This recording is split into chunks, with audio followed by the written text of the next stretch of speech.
fibromyalgie et vous êtes en colère contre ce corps qui vous fait mal et qui vous empêche de faire ce que vous voulez au quotidien. Pourtant, pour améliorer vos symptômes de fibromyalgie, une des clés passe par faire la paix avec votre corps. Dans cette vidéo, je vais vous parler du shiatsu et de comment il peut vous aider à vous réconcilier avec votre corps. Je suis Christine Duloquin, thérapeute spécialiste en gestion du stress et de la douleur chronique, atteinte moi-même de fibromyalgie.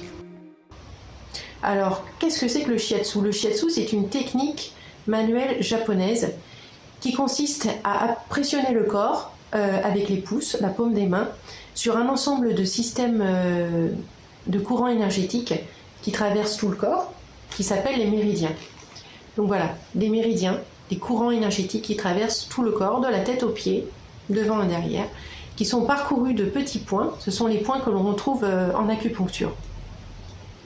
Donc le shiatsu, ça a une approche globale du corps. Pour bien comprendre le shiatsu, il faut comprendre sa philosophie qui est basée sur celle du taoïsme. Et je vais vous le présenter selon ces trois grands fondamentaux pour aller simple. Le premier, c'est le Tao, c'est la voie, le chemin vers la connaissance de soi et des autres. Le deuxième point, c'est le Chi ou le Ki, l'énergie, le souffle vital, cette énergie qui circule dans les méridiens. Le troisième point, c'est le Hara, notre centre de gravité, le centre de gravité de l'être. C'est ce qui va nous permettre, quand on se reconnecte à lui, de mieux comprendre le chemin que l'on emprunte vers la découverte de soi et des autres. Donc on voit que le shiatsu a une approche globale de la personne, mais pas seulement au niveau physique, une approche globale au niveau de l'être, c'est-à-dire au niveau physique, au niveau énergétique et au niveau émotionnel et spirituel de la personne. Alors pour aller plus loin dans la compréhension de comment fonctionne le shiatsu, je vais vous expliquer la vision de la maladie dans la médecine traditionnelle chinoise. Alors il faut imaginer le corps comme parcouru donc, de courants énergétiques. Ces courants énergétiques, on peut les assimiler à des rivières dont l'eau circule de la source jusqu'à l'océan. Dans la maladie, cette circulation de la rivière est interrompue par une accumulation de pierres, comme dans la nature, un barrage naturel qui va s'effectuer avec des pierres qui vont s'accumuler. Comment s'accumulent ces pierres? Tout au long de la vie, de par nos tensions, dû au stress, dû au choc émotionnel, dû à une mauvaise alimentation, dû à une mauvaise gestion des émotions, etc. Tout un tas de choses.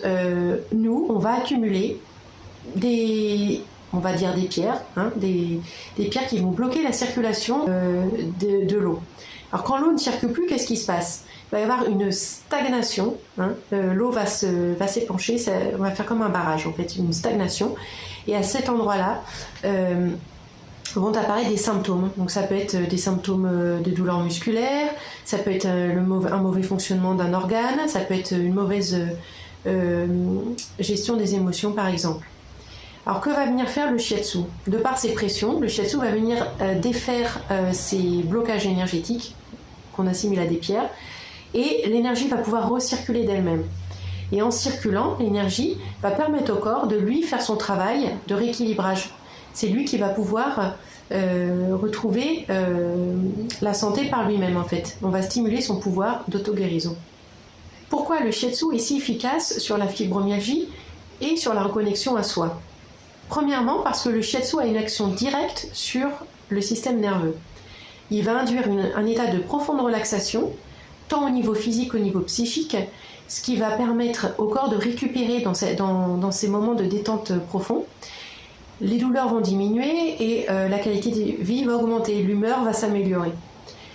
Deuxièmement, parce que les pressions sur les muscles vont stimuler la circulation et l'apport en oxygène, l'apport en sang et en oxygène dans les muscles. Et qu'est-ce que ça fait ça? Ça permet aux toxines d'être nettoyées plus facilement.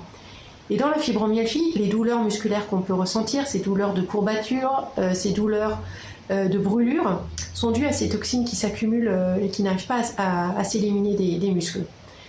Rien que par cet effet d'augmentation de la circulation, on va améliorer la douleur, on va améliorer la qualité de vie, on va retrouver du confort dans son corps. Et donc, le corps n'est plus un lieu désagréable, on va retrouver du plaisir. Troisièmement, le shiatsu Je vous ai expliqué que c'était des pressions, mais c'est pas seulement des pressions, c'est aussi des mobilisations douces des articulations et des étirements des tendons et des muscles. Toujours dans le respect des limites de la personne. On reste toujours dans un seuil en dessous de la douleur. Et qu'est-ce que ça permet de faire? Ça permet de retrouver de la flexibilité. C'est très important, mouvement et flexibilité. Ça permet à la personne fibromyalgique de reprendre goût au mouvement. Elle va pouvoir bouger plus facilement. Elle va se rendre compte que de se baisser pour prendre un objet, c'est plus facile. Que de se coiffer, s'habiller, j'ai moins mal dans les épaules, etc. Elle va pouvoir reprendre le goût à l'effort physique doux et du coup reprendre des forces, récupérer de l'autonomie physique. Et ça, c'est très important aussi au niveau de la qualité de vie, au niveau de la qualité de l'humeur. Et quatrième chose, le toucher du thérapeute va permettre au patient de reconnecter à son corps, de reprendre conscience de son corps, des messages de son corps. Par exemple, on me fait une rotation de cheville, on m'étire la cheville, je me sens beaucoup mieux au niveau cervical. Quand on me pressionne sur le mollet, ça fait un bien fou, je ressens l'énergie, je ressens le sang circuler, la chaleur circuler dans mes jambes. Et on reconnecte avec du plaisir dans son corps, on reconnecte avec ce temple qui est notre corps et qui n'est pas notre ennemi en fait. C'est le premier chemin pour faire la paix avec son corps. Alors moi, j'ai découvert le shiatsu avant d'être thérapeute en tant que patiente. Et alors, quelque chose m'a énormément frappée, c'est le fait que le shiatsu se fasse sur les vêtements. Et je ne savais pas que ça existait, ça m'a complètement conquise parce que je me suis sentie en sécurité, comme dans un cocon, comme enveloppée pendant la séance de shiatsu. Et ça permet de lâcher prise plus facilement et d'accueillir plus facilement les soins du thérapeute et les bienfaits donc du soin du thérapeute. Deuxième chose qui m'a marqué, c'est que le toucher du shiatsu est très particulier. C'est pas vraiment un massage comme dans un massage sur la peau, ce sont des pressions. Et pour bien illustrer ce que ça signifie, je vais vous citer une phrase du grand maestro Tokuhiro Namikoshi, qui a développé beaucoup le shiatsu et qui l'a fait connaître en Occident. La phrase est la suivante, c'est « Le cœur du shiatsu, c'est comme l'amour d'une mère, la pression sur le corps stimule la source de vie. » Ça veut tout dire. Cette pression du thérapeute sur le corps, sur notre corps, nous permet de reconnecter à ce corps, de comprendre comment il fonctionne, de comprendre ses réactions et du coup, mieux l'écouter, mieux comprendre ses messages, mieux les écouter, ces messages. Et on ne le prend plus comme un ennemi, c'est plutôt un allié vers notre bien-être. La relation s'améliore, le dialogue reprend avec le corps et la relation avec nous-mêmes s'améliore parce que du coup, la colère s'apaise et on comprend plus en profondeur qui on est et quel est notre rôle à jouer dans notre bien-être. C'est très important de comprendre que notre bien-être dépend de la relation que nous avons avec nous-mêmes. Je vous invite à vous poser cette question. Quelle est la relation que vous entretenez avec vous-même? Et qu'est-ce que vous pouvez faire pour commencer à changer, à améliorer cette relation? Alors si vous avez aimé cette vidéo, je vous invite à venir vous abonner à ma chaîne YouTube et à venir visiter ma page internet ladouleurdonnedesailes.com.